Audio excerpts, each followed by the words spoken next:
Who Dey to all our fellow Bengal fans out there. Welcome back to another episode of Gridiron Jungle, hosted by your two favorite Bengals fans. My name is Kieron. I'm here with my brother Phil. How you doing Yes, today, sir. brother? Hey, man, making the best of it, man. It's December. It's the best month of the year.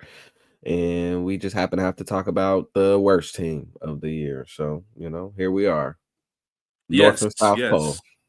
Yeah, we had a conversation via text and just there's no scenario. There's nothing that you could have told me before the season, especially knowing that Joe was healthy, that I'd ever think we would be here in December. But here we are. Yep. Um, Just wrapped up week 13. We will be discussing the game versus Steelers as well as Hard Knocks. I guess it's the perfect week for Hard Knocks to debut. Obviously, they're doing this segment is going to be on the AFC North. So that episode just wrapped up. So Phil and myself are going to be discussing it in real time. And of course, it's a good way to talk about the game since we played them this week and that was highlighted throughout the episode. So we can get into it. Bengals fall to 4-8 on the season, third place in the AFC North next week, Monday Night Football against Dallas. We might be doing something for that. I don't know. I'm going to talk to Phil, see if we can iron out some details. But we might be doing something a little bit different for that next week. So we'll see. We'll see how this works out. See if we can make it happen. But Phil, as always, you were at the game. I was not at the game. I did not. I had such a wonderful Thanksgiving and time with my family. I did not want to ruin the weekend by going to see what I. Let me stop. I don't want to be negative, but I just had a feeling that we weren't gonna do what needed to be done out, and not against the players. It's just coaching. I look at divisional games. When I look at divisional games, I look at the coaching matchup, and then that's how I really determine. Unless one team is like so far ahead of the other, then that's a little bit different. And you saw it even last week. As good as Tomlin is, which we saw in Hard Knocks, Stefanski's a good coach as well. And the Browns played great against Absolutely. the Steelers. Tomlin is obviously not the best on Thursday nights. I think he's like 0-7, maybe career wise, or definitely his last 7 tries on Thursday Night Football. But that's neither here nor there. Um, Phil, you were at the game on Sunday. What were your overall thoughts? How was the energy? Tell me about the experience. Yeah, like you mentioned in the open there, we texted and we've talked about the game, but it was the first game this season where you really just didn't feel the energy in the stadium. I told you upon the approach, pulling up, I saw a bunch of Bengals fans. I saw a sea of orange. It wasn't a bunch of Steeler fans. It wasn't split like I expected it to be, or how it's been in years past, where you don't know if you're at a Bengals home game or if you're at a road game. So it was good to see all the fans out, but it just didn't have that buzz. It didn't have that feel. It was kind of like we were there to support the team, but we knew what was going to happen. You know what I mean? It was kind of a weird feeling energy wise, and that kind of remained throughout the game until fans started to trickle out. But it was a cold one. But the fans showed up, and overall takeaways. I mean, you mentioned it. We moved to 4-8. We allowed 44 points, the third straight game where we've allowed 34 or more. We actually became the first team in NFL history to lose 4 games in a season, despite scoring at least 33 points. So, if this team wasn't already dejected, dealing with losses, performing that well on one side of the ball is definitely got to add to that. Allowing Russell Wilson to pass for his season high 414 yards. I believe it was the second highest of his career.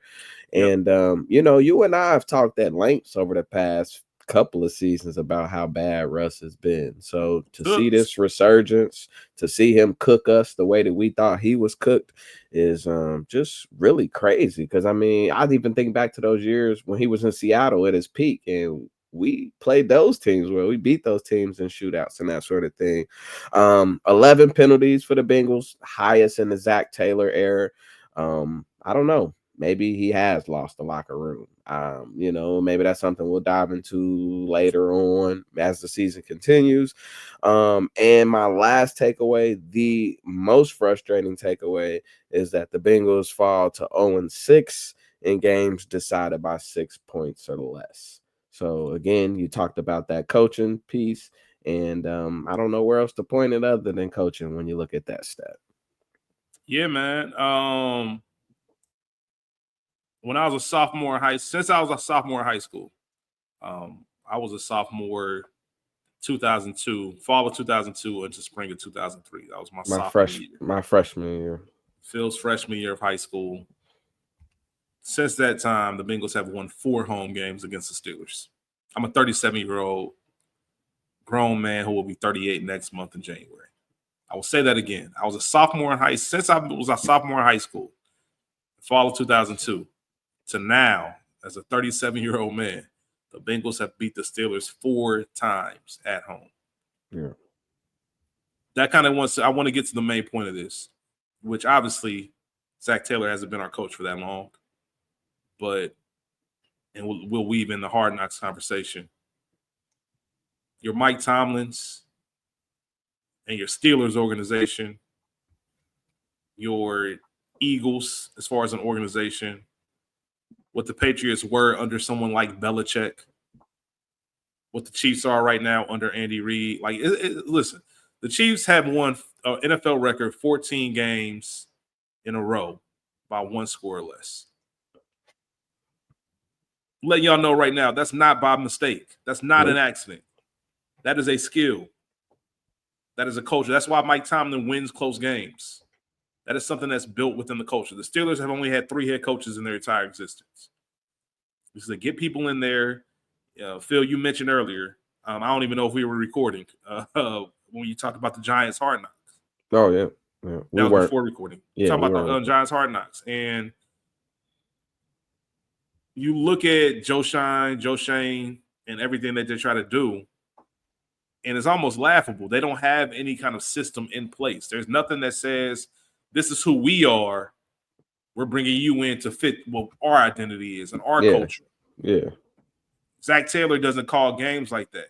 Like Mike Tomlin, you saw him in Hard Knocks. How are we going to beat the Bengals this week based on what they had?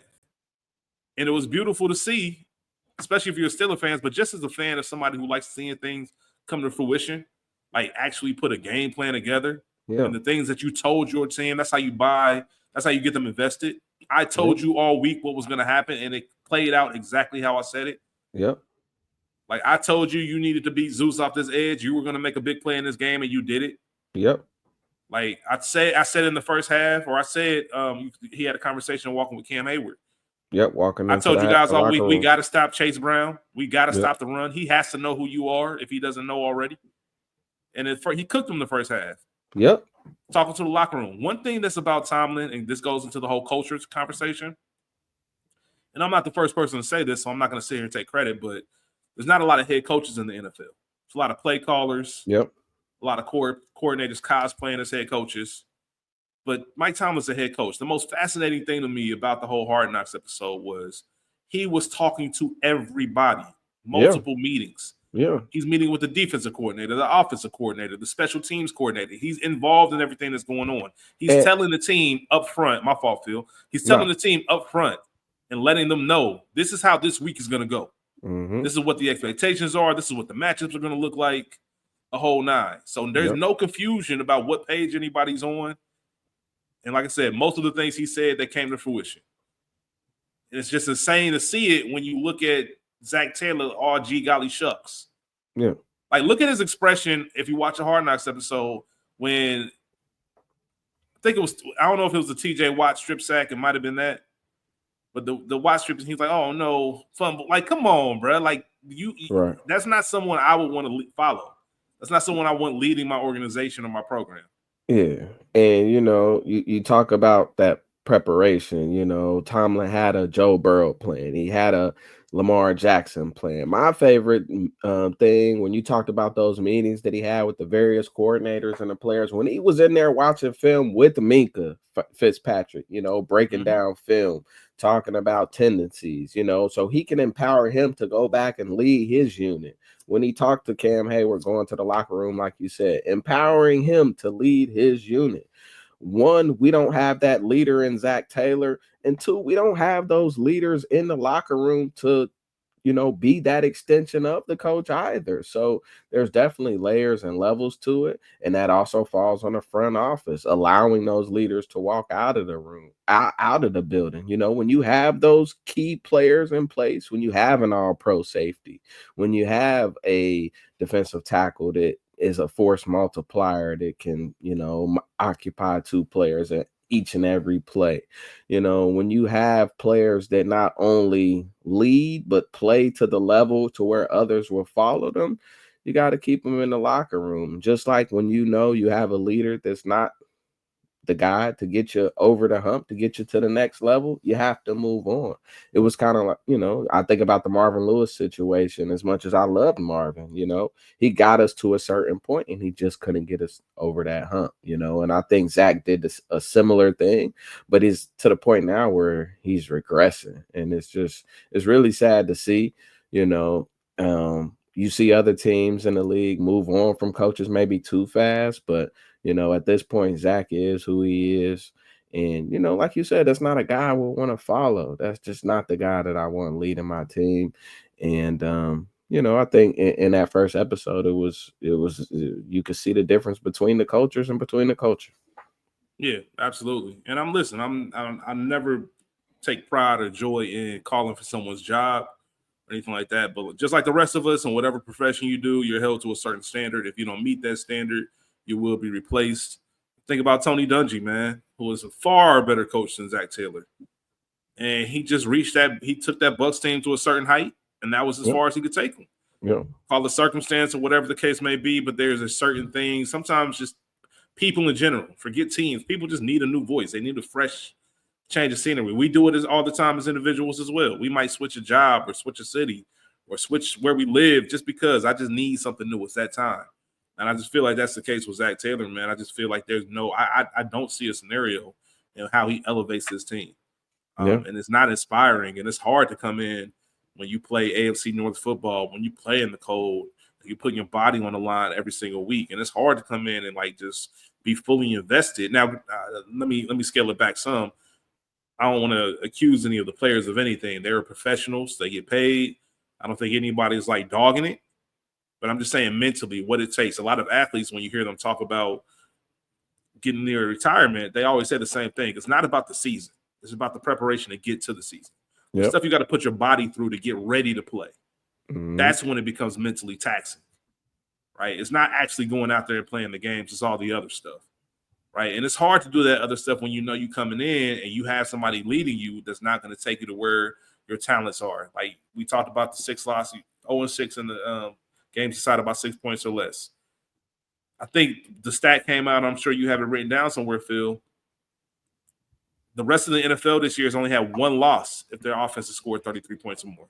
Combined, the other 31 teams, we have 4 losses just this year alone. Yeah.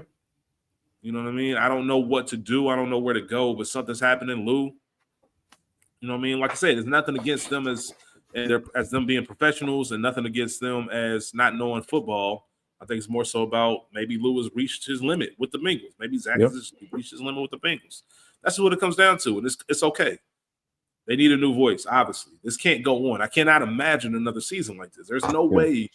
I mean, I'm not saying it's not impossible because we are talking about the Browns/Blackburns, but I just don't see a way that you can look at this season and say, let's run it back. Yeah, I mean, nothing to happen. Nobody got hurt to the point you say, oh, if that would have changed, would have been cool. You've been saying it all weekend, Phil. We played better last year with Browning. Facts. And their schedule was tougher last year. I mean, our schedule has not been tough. We have one home win. Like that's embarrassing. You know what I mean? Like that's embarrassing.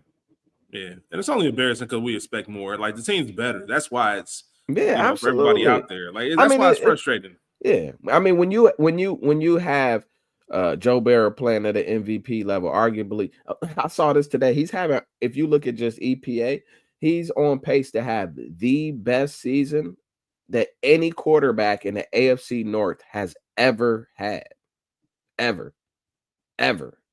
So you got that. You got Jamar Chase on pace for the triple crown. You got Trey Hendrickson playing like the best edge rusher in all of football, and you're not even in the conversation. You know, I talked about it before we started recording. We got to shift our mindset in the pre-evaluation mode. We got to evaluate the back half of our roster to see, you know, what our off-season priorities and plan is going to be. It's just a really strange place to be the first week of December, you know, here on December 3rd. So shout out to the bros if you're listening to this tomorrow. No doubt. Absolutely. Absolutely, man. 06 to the good bros. I do want to talk just about a few things because I think we can shift the conversation. You know, these weekly recaps have become redundant. I think I've said it a couple times just because it's rinse, wash, or wash, rinse, repeat. I feel at this point. I still think there are some noteworthy things, and I want to highlight a couple of things that I did like, just to kind of switch up the mood a little bit. I don't want to say. I promise you, it's only venting because we're hurt by it. But we mentioned Russell Wilson, 29 for 38, 414 yards, 3 touchdowns, 1 interception, which was a pick 6 by Cam Taylor-Britt. Not sure if he was within. I think he was within that first 5 yards, which is why there was nothing called on that. Obviously, there was some contact made with the head. Right. The Steelers were calling for pass interference, but that did not take place. Cam had a pick 6, needed that pick 6. I love that. I love the fact that we started the game like that. I also hate the fact that I'm now developed this condition of where I'm waiting for the other foot to drop. Right. And I was like, all right, let's keep it up. Let's keep going. Let's keep going. And we looked good that first half. Chase Brown, as I mentioned, and I think I apologized to him a couple episodes ago. I want to continue to do so. For sure. Not that I had any doubt in him. I just said on this podcast that I felt he was better and best utilized as a change of pace back, and that's not the case. He is showing that he can be an RB1. Hits the hole hard. Had a great play where he fell just shy of getting that touchdown. I think it was a 53-yarder. Love the fact that they gave him the ball to finish that drive off. And obviously, he's causing fits. Next year, we'll see how he continues to do so because he will be on people's radar. It will not just be a so-so year. But he has been dominating. Shout out to Chase Brown as far as the stats go for him in this game. Oops, my bad. I thought I had it pulled up already. He had 12 carries for 70 yards, 1 touchdown. And I don't believe he had any receptions. Yeah, he had 3 receptions for 30 yards. So I think it's 4th game in a row of putting up over 90 yards from scrimmage. Don't quote me on that, but I believe that's what I believe that's what I read. Khalil Herbert got 1 carry for 14 yards. I did like his rush. Joe, of course, as you mentioned, 28 for 38, 309 yards, 3 touchdowns, an interception. The interception it was weird. So I don't know if you saw it in the stadium. The pass was deflected. The pass was deflected at the line, even though it hit T's hands. Anybody who's trying to catch a deflected pass is not like a normal football at a different angle. I think he lost it. And then obviously, anytime you see a ball up in the air, you can imagine somebody's coming down with it. And when I see nothing but white jerseys, we knew it was going to be the Steelers. So that interception, partially on Joe, maybe get the ball up a little higher, but also a great play by the defense. You can't win them all. Jamar Chase, 6 catches, 86 yards, and a touchdown. T, 5 for 69 and a touchdown. Gesicki, 553. He caught all 5 of his targets. I love that. Yoshi getting a little bit more involved with the 3 targets. 3 catches for 35 yards. And Tanner Hudson led the tight ends, or outside of Gesicki. I don't count him as a tight end. But Hudson led with 4 for 28. Not having Logan Wilson out there, does it matter? Yeah, I mean, I think it matters. Let me say it differently. It matters. How much of a difference does it make? Let me put some respect on Logan's name. For sure. I mean, he is our leading tackler, but the biggest thing I think is why it mattered so much was because of how surprisingly bad Akeem Davis Gaither was. He might have been the worst player on the field. I mean, he alone missed 4 tackles. He was bad. He was. I mean, he had a lot of tackles, but there were so many plays where he was in the wrong gap. He was feeling he just not going to the wrong gap, not keeping his gap. I mean, he was just bad across the board.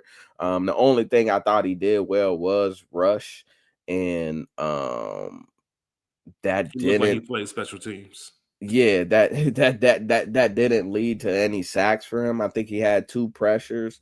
So when he had the opportunity to rush, he did well there, but he was literally terrible everywhere else. He was terrible in run defense. He was terrible in coverage. Like I said, he was terrible tackling, and just an all around horrible game. So when you go from having your play caller, your green dot at linebacker being one of the better players on your defense that's not good, to having him replaced by one of the worst players on the field, it definitely, made an impact. I think they missed 14 tackles as a defense, which tied that record that they had against the Patriots week 1. So you talk about regression, you talk about having the same issues continuously. Sorry to rain on the positives you were trying to highlight on. Nah, you're good. I think Geno Stone might be the worst safety in all of football, when I didn't think we could get worse than Nick Scott at that position. Hold on real quick. I'm sorry. Yeah. Yeah, you're absolutely right. I'm glad you brought up Geno. That touchdown to Calvin Austin. Yeah. Right? Let's talk about it real quick. Mm-hmm. Watch that play over and over again, and I'm still trying to figure out what Geno Stone was doing. I haven't been able to figure out all year what he's been doing. That's a very fair point. I always want to preface this by saying I'm not in these meetings. I don't know what the players are being instructed to do, what reads they have, so on and so forth. But obviously, on that touchdown pass to Calvin Austin, it looked like they were in cover 2, but they were in man. The linebacker just shifted with the motion. Instead of following him, they just passed it off to the next linebacker. So I believe it was Freiermuth that was kind of in that slot. Or it was number 15. I can't remember. Number 15 was making some incredible blocks for them. But whoever it was came out over the middle. It was the linebacker's responsibility. You have Calvin Austin, who you could tell they wanted to match him up with Mike Hilton. He's kind of playing in that in the middle of that. Runs up the seam. It's too high. Mm-hmm. Right? Geno Stone had no business covering the guy underneath, because I think it was Davis Gaither had him, or Pratt. I can't remember who was on that side. But they had him. There was no other threat coming down. He just crashed down on it. Yeah. When you're playing too high, number 1 rule, we teach this in youth football. 7-year-olds, 8-year-olds. One of the first things you teach safeties. Nothing gets behind you. I'm not saying Mike didn't get cooked. Like I said, it could have been a different read. I'm not sure. I don't want to put it all on Geno, but I couldn't find a reason watching that film as to why you would dive down there, knowing that you have a man running up the seam. Right. Like, I would always tell to youth football players, I will always tell them, right, as a safety, it's more important for you to be back here than run up here. Trust your other 10 teammates that they're going to make a play. Yep. If it gets to you, then we already cooked. Yep. Don't even worry about it. But if we lose you back here, that's really bad. Yep. And it was just, I just can't, like, I was excited for Geno Stone this season. You and me both. I think it might have been in the episode that we didn't release, the first episode, where I said, and I'll tell myself, I said that I thought that Bell and Stone could be not as good as Bates and Bell, but close to it. And boy, was I wrong. Vaughn has lost his starting spot. Jordan Battle's now starting, and Geno has no business starting. I mean, I don't understand why you don't run Dejon Anthony or Tyson Anderson out there to see what you got, because Geno Stone should not be a Bengal next season. I don't care what he does the next 5 games. He should not be a Bengal next season. Well, that kind of goes into your point. Do you have anything else to really say about the game?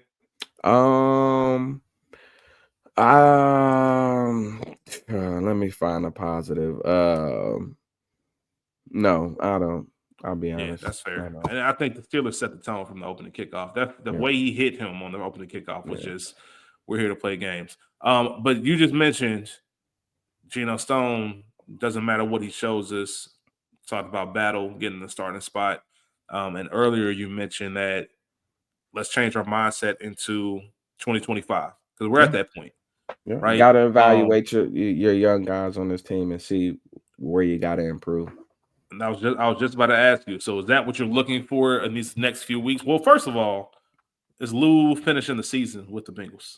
Yeah, I mean, I think Lou finishes the season. I don't think you gain anything by getting rid of Lou. And honestly, I think if you do decide that that's the route that you're gonna go, I think it has to be a package deal. I don't think you can get rid of Lou without getting rid of Zach.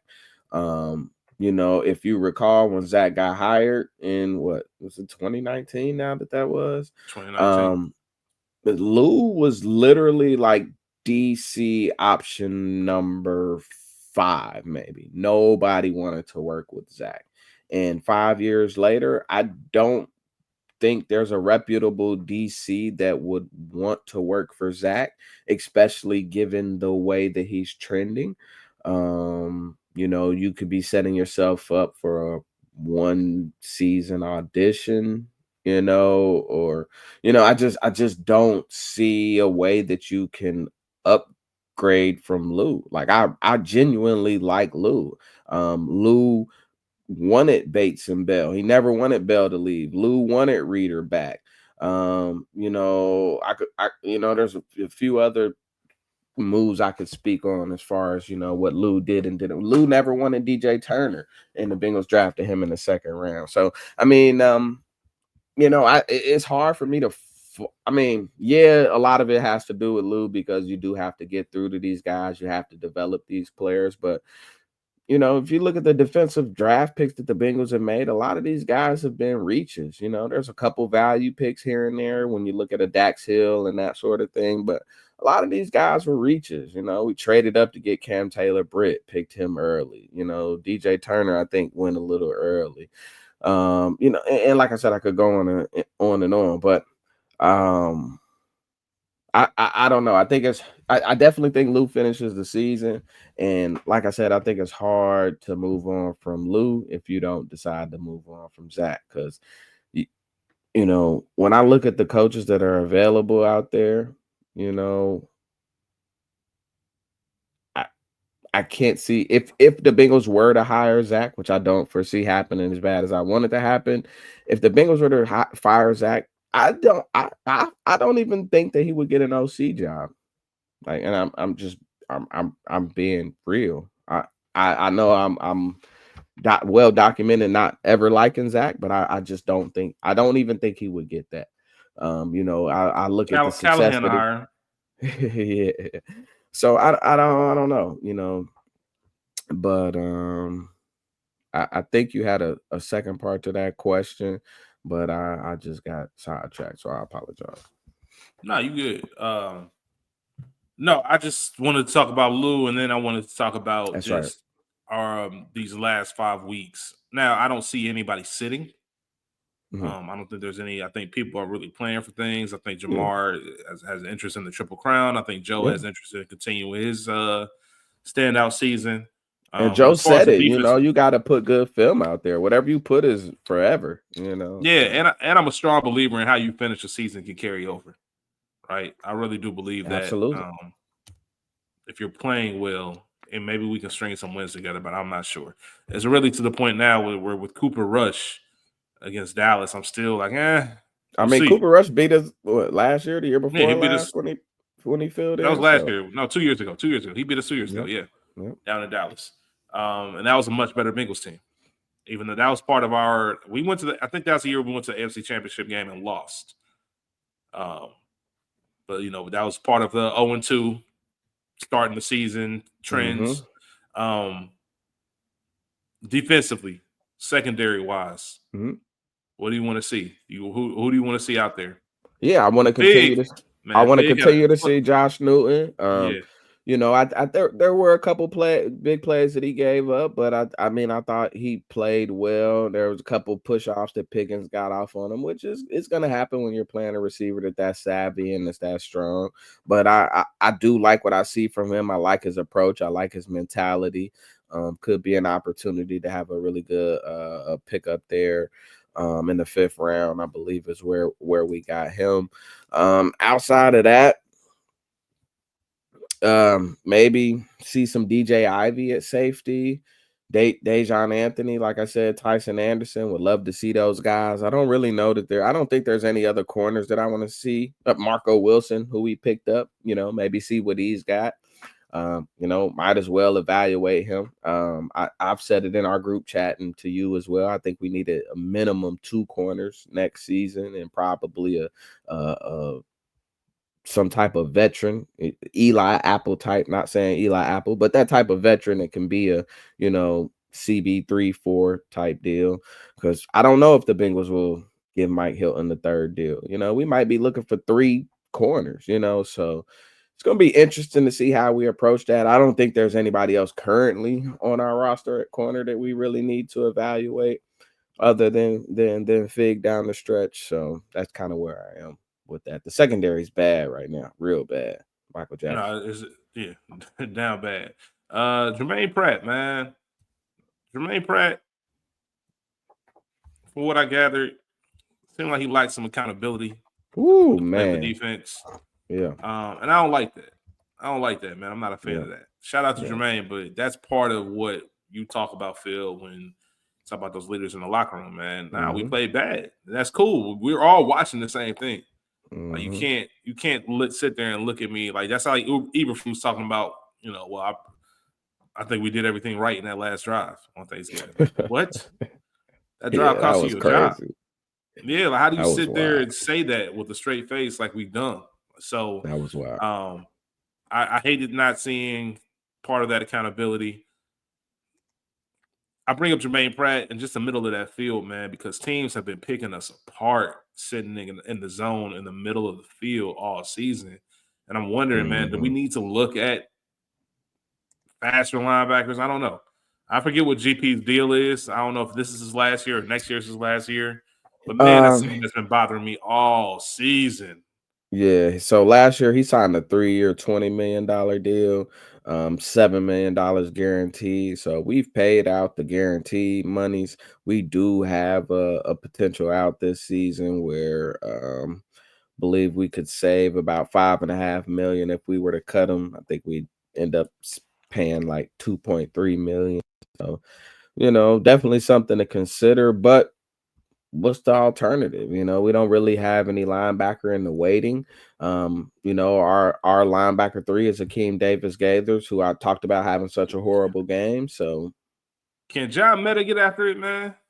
I mean, that I want to see him. I want to see Muma John Meta get some play. I want to see Shaka Hayward get some play, who they just elevated from the practice squad after cutting my man Trenton Irwin.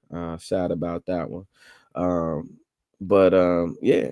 So definitely got to see. I mean, I think Shaka Hayward is a very, very, very similar player to Pratt. Definitely interested to see, how he plays, because the Logan Wilson's knee injury sounds like it will likely keep him out again this week. Obviously no reason to rush him back. So yeah, I definitely want to see what we have in John Meta and also in Shaka Hayward at the linebacker position. Yeah, I'm just grasping the straws at this point. Why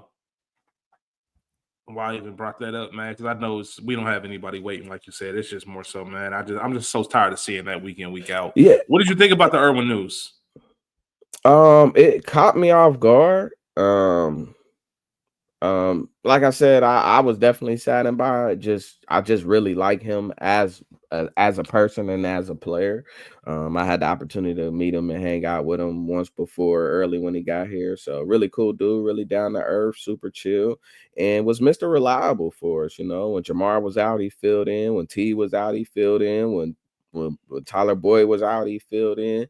He played every receiver spot, returned for us. He literally did everything, So obviously he wasn't great at any one thing, kind of just a jack of all trades, kind of that super utility player that you see in baseball. But, always great locker room guy. One of those guys you just never hear anybody say anything bad about. And just a really stand-up guy. I'm sure he'll get opportunities to catch on somewhere else. Otherwise, would love to see him back because, I mean, really, from wide receiver 3 down, we don't have an answer. We need to see what Charlie Jones is. I mean, Yoshi has been up and down.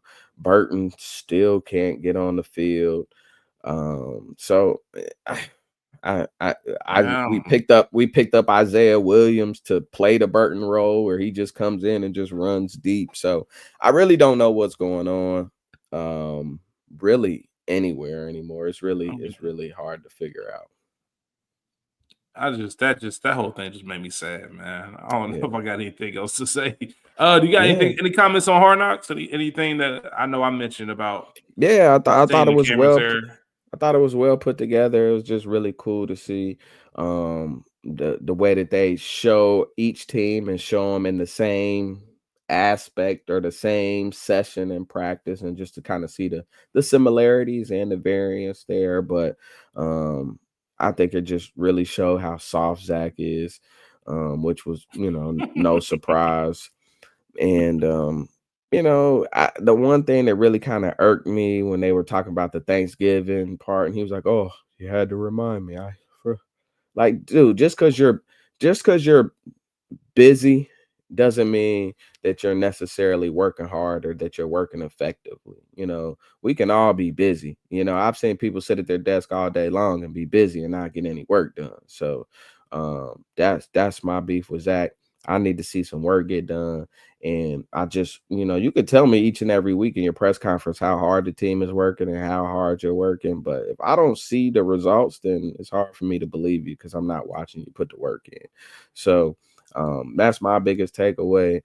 And I'm looking forward to see more. I want to really see, it'll be kind of cool to get an inside look to see how this team continues to approach the remainder of the season, or at least these next 3 games or however many that Hard Knocks will be covering. So yeah, really well put together as always with Hard Knocks. So looking forward to seeing that continue. And yeah. Same. That's kind of all I really have this week. I mean, we'll do some more. Obviously, we'll go through the games, and like I said, hopefully next week we can try to pull something off that'll switch things up a little bit. Um, I'll talk to Phil about that after we finish recording. But hang in there, Bengals fans. Listen, there's always we're planning. We're planning for next year. So don't worry about this season, the wins and losses. Obviously, we still want to see the Bengals play well, but as far as any real contention, as I mentioned a few weeks back, this just isn't the year. You look at the 49ers, right? I don't think anyone will look at that roster and say they're bad. They're not talented. All right. We know they're talented. We're a talented team too. But sometimes it's just ain't your year. You got injuries, you got other things that pile up on you. It's hard to overcome. That's the same team that was in the Super Bowl last year. Mm-hmm. And unfortunately, every now and then there's a good team who's just doesn't have it. And hopefully we can start turning that page. But we still have 5 more weeks. We are not quitters. We're going to keep rolling. We will be back next week with a whole new episode. Check our Instagram feed, Gridiron Jungle, for updates. And I'll just leave it at that. So check for updates, Sure. check the story, check posts, the whole 9. Phil, if nothing else, man, at least I get to talk about football with you, man. So No doubt. we always can find a positive. Hopefully everybody's doing well out there. We will see you next week. Also, I guess I should save it for, I think we had a comment, and I forgot to go back and listen to it, or not listen to it, but go back and read it. Do you think I should read it now, or you want to wait for next week Sure. so we can get at the top of the episode? It's whatever. If you got to pull it up, Okay. we can get into it. I'm sure I had to do with last Um, week's game, probably, No, it was or the Purcell bye. Gaines, Purcell Gaines -Z5I on YouTube. Shout out to Okay. Purcell Gaines, man. He just said they're gonna go 10-7. Um, yeah, unfortunately, we can't do that anymore. Yeah, smoke that. So I guess I read that a little bit late. Well, Yeah, he good thing probably we said didn't that on our save bye that one. week. Yeah. Yeah, so here we are. But we appreciate y'all. We will see you next week. And as always, who they? Who they?